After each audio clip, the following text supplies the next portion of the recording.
जय हिंद दोस्तों। मैं अजय वेलकम करता हूँ आपके अपने यूट्यूब चैनल अजय व्यक्तित्व में। दोस्तों आज के वीडियो में हम और एक important question core 13 history core 13 को लेके आए हुए हैं।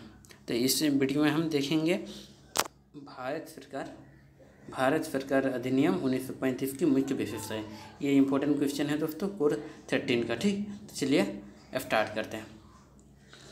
1935 के भारत सरकार अधिनियम उत्तरदायी शासन की स्थापना की दिशा में दूसरा महत्वपूर्ण कदम था। ठीक, दूसरा महत्वपूर्ण कदम था। पहला क्या था? 1919 वाला। ठीक, उसके बाद देखते हैं भारत संवैधानिक समस्याओं के समाधान में अंग्रेजों का यह अंतिम प्रयास था। अंग्रेजों का यह कौन सा प्रयास था? अंतिम प्रयास था। चलिए देखते हैं आगे। 1816 ईस्वी में संविधान विकास की जिस प्रक्रिया का आरंभ हुआ था यह उसकी अंतिम कड़ी थी। यानी स्टार्टिंग कहाँ से हुआ? 1816 में। चलिए इसकी विशेषताओं को देखते हैं। इस अधिनियम की निम्नलिखित प्रमुख विशेषताएं थी। तो चलिए अब देखते हैं। अब इसमें प्रस्तावना है। 1935 के अधिनियम के लिए किसी पृथक प्रस्तावना का निर्माण नहीं किया गया था। इस अधिनियम का लक्ष्य क्या रखा गया था? इस अधिनियम का लक्ष्य वही रखा गया जो 1919 के अधिनियम का था। ठीक ना, जो 1919 का अधिनियम का लक्ष्य था वो उसी को 1935 का लक्ष्य रखा गया। चलिए आगे देखते हैं। 1919 के प्रस्तावना को ही 1935 के अधिनियम के साथ जोड़ दिया गया था। इसका उद्देश्य भारतीयों को यह बताना था कि ब्रिटिश सरकार का अंतिम लक्ष्य भारत में औपनिवेशिक स्वराज्य की स्थापना करना है। अब उसके आगे देखते हैं। विस्तृत दस्तावेज कैसा था? विस्तृत। 1935 का अधिनियम काफ़ी विस्तृत, लंबा एवं जटिल था। इसमें कुल 321 धाराएं, 10 परिशिष्ट थे। इसमें केंद्रीय तथा प्रांतीय सरकारों के ढांचे का विस्तृत वर्णन किया गया था। इसमें संघात्मक व्यवस्था तथा अल्पसंख्यकों और विधायकों के कानूनों के संरक्षण का प्रावधान किया गया था। मतलब इसमें ये सब का संरक्षण की बात की गई थी। विश्व के लंबे और जटिल संविधानों में उसकी गणना होती है। ठीक, विश्व के जटिल होती है। उसके आगे देखते हैं दोस्तों। अब देखते हैं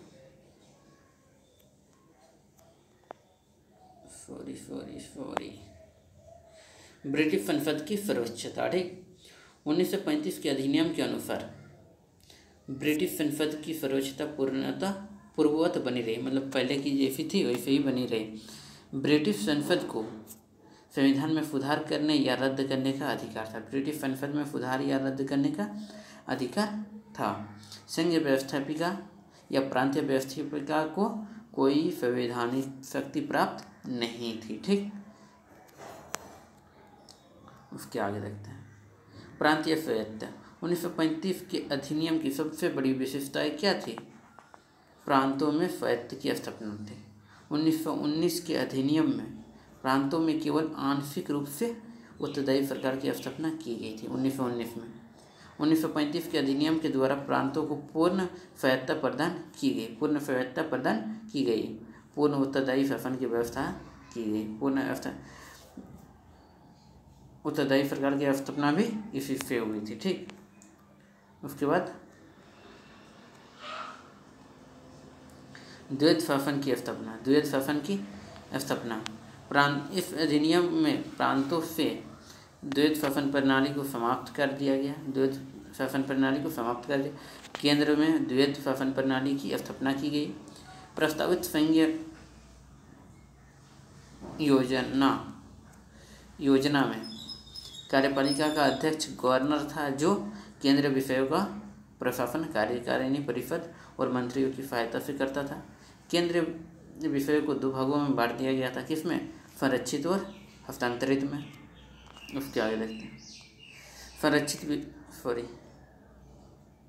संरक्षित विषयों का प्रशासन गवर्नर जनरल कार्यकारिणी परिषद के सदस्यों की सहायता से करता था। ठीक है, और हस्तांतरित विषयों का प्रशासन वह मंत्री की सहायता से करता था। हस्तांतरित विषयों का प्रशासन किसे करता था? मंत्री की सहायता से। ठीक।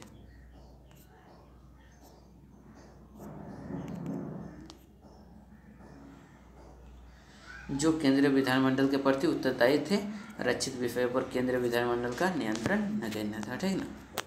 आगे देखते हैं संघीय शासन व्यवस्था। संघीय शासन व्यवस्था 1935 के अधिनियम द्वारा अखिल भारतीय संघ की स्थापना की व्यवस्था की गई थी। यह संघ ब्रिटिश प्रांतों एवं देशी रियासतों को मिलाकर बनता था। अधिनियम के अनुसार प्रांतों के लिए संघ में शामिल होना अनिवार्य था, परंतु देशी रियासतों के लिए यह क्या था? ऐच्छिक था।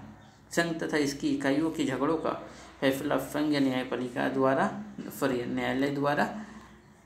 न्यायालय की स्थापना की गई। झगड़ों के निपटान के लिए स्थापना की गई। ठीक ना। उसके बाद देखते हैं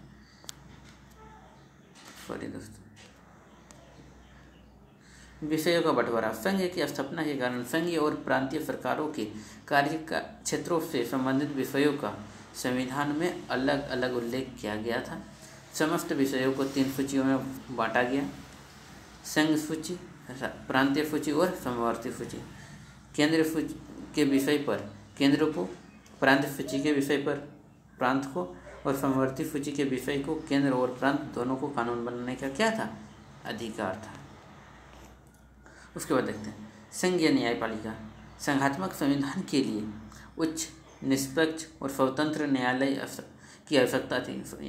न्यायालय की यहाँ की होगा की स्थापना की आवश्यकता थी। इसका काम संघ की विभिन्न इकाइयों के बीच उठने वाले विवादों का फैसला करना और संविधान की धाराओं का अधिकृत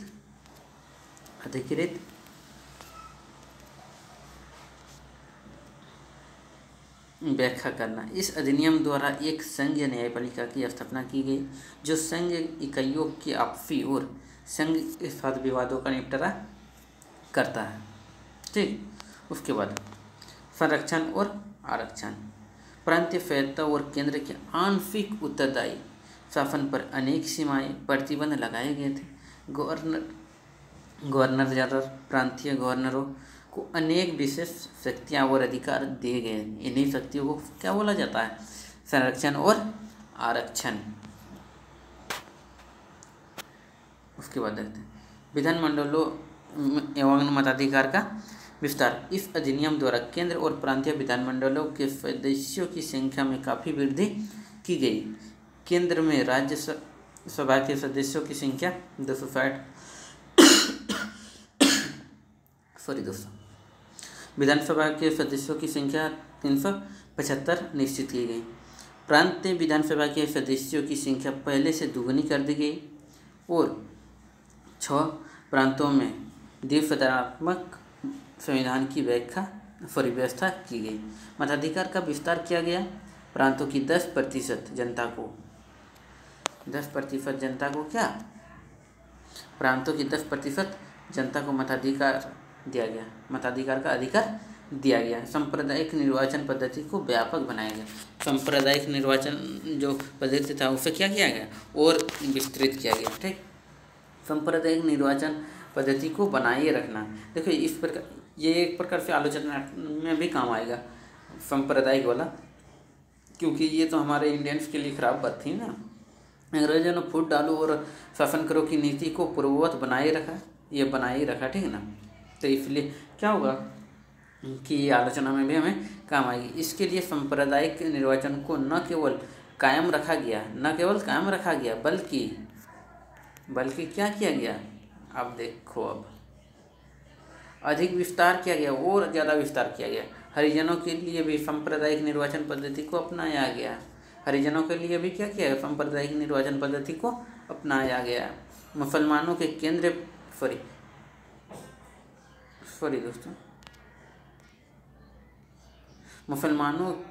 केंद्रीय विधानमंडल में ब्रिटिश भारत से 33.3% स्थान दिया गया। ठीक ना। यद्यपि उनकी संख्या इस अनुपात में नहीं थी, मतलब संख्या इस अनुपात में नहीं थी, फिर भी उन्हें इतना आरक्षण दिया गया। ईसाइयों, आंग्ल भारतीय, यूरोपियों को पूर्ववत सांप्रदायिक चुनाव पद्धति द्वारा प्रतिनिधित्व दिया गया। ठीक ना। उसी प्रकार से उनको भी प्रतिनिधित्व दिया गया। नए अधिनियम द्वारा मजदूरों और स्त्रियों को भी क्या प्रतिनिधित्व से अलग अधिकार दिए गए हैं, अलग अधिकार दिए गए। ठीक। भारतीय परिषद की समाप्ति। इस अधिनियम द्वारा भारतीय परिषद को समाप्त कर दिया गया और उसके स्थान पर भारत सचिव के लिए कुछ परामर्शदाता नियुक्त किए गए, जिनकी संख्या 3 से 6 के बीच निर्धारित की गई। ठीक, निर्धारित की गई। हस्तांतरित विषयों पर भारत सचिव का नियंत्रण काफ़ी कम कर दिया गया। हस्तांतरित विषयों पर भारत सचिव का क्या नियंत्रण काफ़ी कम कर दिया, किंतु जिन विषयों पर गवर्नर जनरल और गवर्नरों को स्वविवेक से कार्य करने की शक्ति थी, उन पर भारत सचिव का क्या नियंत्रण पूर्ववत बना रहा, मतलब पहले की जैसा ही उसका अधिकार बना हुआ रहा। ठीक ना। तो इस प्रकार से उपरोक्त बिंदुओं को चर्चा करने से हमें क्या पता चलता है या ज्ञात होती है कि भारत सरकार अधिनियम 1935 की अनेक सारी विशेषताएं थी। दोस्तों इस प्रकार से आपने देखा कि भारत सरकार अधिनियम की अनेक विशेषताएं थी। ठीक। आप दोस्तों समय समय पे स्क्रीनशॉट ले लेना, जिससे आपको देखने में प्रॉब्लम नहीं होगी और आप इजीली नोट्स बना सकते हो। तो इस तरह से वीडियो देखते रहे। वीडियो देखने के लिए धन्यवाद। जय हिंद, जय भारत, वंदे मातरम दोस्तों।